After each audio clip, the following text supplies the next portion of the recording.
I was scrolling through my camera roll as anyone might do when they find themselves with nothing to do, and I found this. Breaking.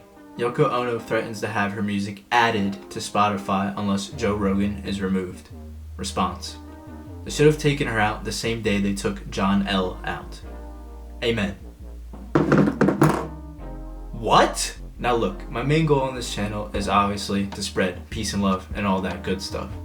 But I do think it's just as important to squash what could only be called hate with intellectual rigor and big brain power moves. And here's the thing, I find that the people that are entrenched in politics, and more specifically on the right, are oftentimes more filled with hate. Was taken from her mother and put in a cage. I read about did you say want to a 10-year-old with Down syndrome I mean, on one side you have your pick of the litter of white supremacist groups, which have none, absolutely zero, zilch, empirical or rational basis whatsoever behind their belief.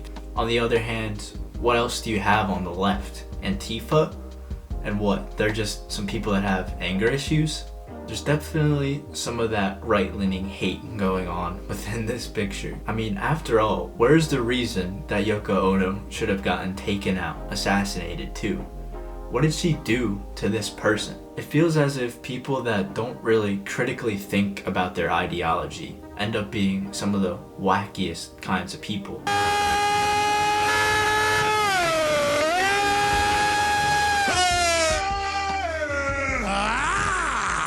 And this does indeed go for both sides. There's no consistency to these people.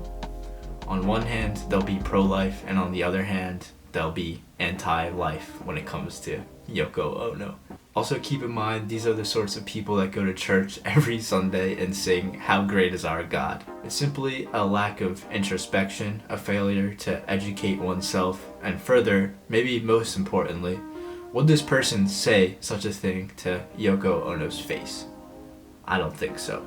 Still though, there's something more fundamentally uncomfortable about this. I'll call them bad conservatives because, I really do think that there's good people on both sides in really every situation. Well,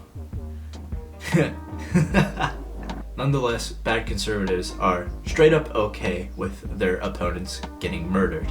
They will try to justify any way to perpetuate their belief about the way the world or country or society ought to and should and does work. Even with someone like Yoko Ono, who's arguably sort of unimportant in an activist type of way today. I mean, she's really not as active with her activism as she was 50, 60 years ago. And yet her work from all the way back then still makes ideologically insecure people insecure, to the point where someone says something probably objectively nasty about her, it's followed up with amen. Like, what in the world? We're here invoking the praise of God with wishes of someone's death. Whether you agree with her or not, she's just trying to make the world a better place. I'm sure God is looking down from heaven with intense affirmation saying, "Good job, my son." And this response sort of revokes any comedic intent prior, as it's just certifying objectivity to it through the praise of God to the statement, if that makes sense. It can only be logically concluded that they agree in a uncomedic way. And I know you could say, oh, it's just a text, how do you know? But trust me, I know these people. I know these people inside and out, and I know it's not the best basis for my evidence and reasoning, but you could also say, where's the laughing emoji? There's nothing there to conclude otherwise. This here would be a bad ideological position, no matter if they landed on the left or the right. And if it is a joke, that's one thing. I do think that what we say comedically should be examined on a further level than what we do today. But that's not what's going on here. It's plain to see that this is clear disdain for someone who doesn't deserve it. I mean, after all, I think there's pretty glaring differences between Yoko Ono and Hitler. In other words, of course I wouldn't object to words of violence against Hitler, or more specifically, Hitler's ideology. However, the point is that words of violence gestured towards people are usually not justified. There's a reason everyone knows Hitler, or at least maybe not all people, but most people know Hitler, and it's because people as evil as him don't come around too often. And so, in almost an inverse way, I feel as if it's necessary to speak out against things like this screenshot text thread. Not only is it unproductive, but it just seems as if it's a way for lazy ideological people to make themselves feel better.